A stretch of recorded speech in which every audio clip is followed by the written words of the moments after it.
जैसलमेर के लोग अपनी आगुर और तालाबों को बचाने के लिए संघर्ष कर रहे हैं। वहीं दूसरी तरफ कपूर भट्टा स्थित ऐतिहासिक जीवनी नाडी पर भूमाफियाओं द्वारा अवैध कब्जा करने का मामला सामने आया है। यह तालाब जैसलमेर के इतिहास और संस्कृति का महत्वपूर्ण हिस्सा है और वर्षों तक जल स्रोत के रूप में उपयोग होता रहा है। स्थानीय खत्री समाज और नागरिकों का कहना है कि ये धरोहर अब खतरे में है। जानकारी के मुताबिक जीवनी नाडी के आसपास कई प्राचीन समाधियां थी जो इस क्षेत्र की ऐतिहासिक और सांस्कृतिक विरासत का प्रतीक थी। हाल ही में इन समाधियों को हिटाची मशीनों द्वारा नष्ट कर दिया गया है। स्थानीय नागरिकों का आरोप है कि यह न केवल एक अवैध कदम है बल्कि सांस्कृतिक धरोहर को मिटाने का प्रयास भी है। भूमाफिया अब तालाब की पाल को पूरी तरीके से हटाने की कोशिश कर रहे हैं। यह पाल जीवनी नाडी की श्रृंखला को स्थिर रखने और जल संचरण में महत्वपूर्ण भूमिका निभाती थी।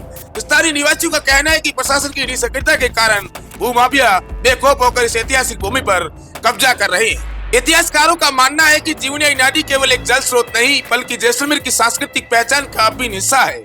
यह तालाब पुराने समय में जल संकट के दौरान एक जीवनदायी स्रोत था। इसके आसपास एक प्राचीन मठ और कई जीवित समाधियां थी जिनका नष्ट होना जैसलमेर की विरासत के लिए अपूरणीय क्षति है। स्थानीय नागरिक और खत्री समाज के लोग नगर परिषद और प्रशासन इस मामले में तुरंत कार्रवाई की मांग कर रहे हैं। उनका कहना है कि यदि समय रहते इस मुद्दे को नहीं सुलझाया गया तो जैसलमेर अपनी एक और अमूल्य धरोहर खो देगा।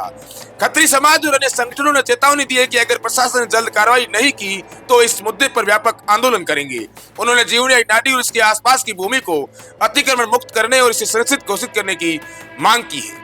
जैसलमेर में यह घटना केवल एक तालाब की भूमि पर कब्जे का मामला नहीं बल्कि यह हमारी सांस्कृतिक और ऐतिहासिक धरोहर को बचाने की चुनौती है। आप ऐसी ही खबरों को देखने के लिए द बवाल के साथ जुड़े रहें। धन्यवाद।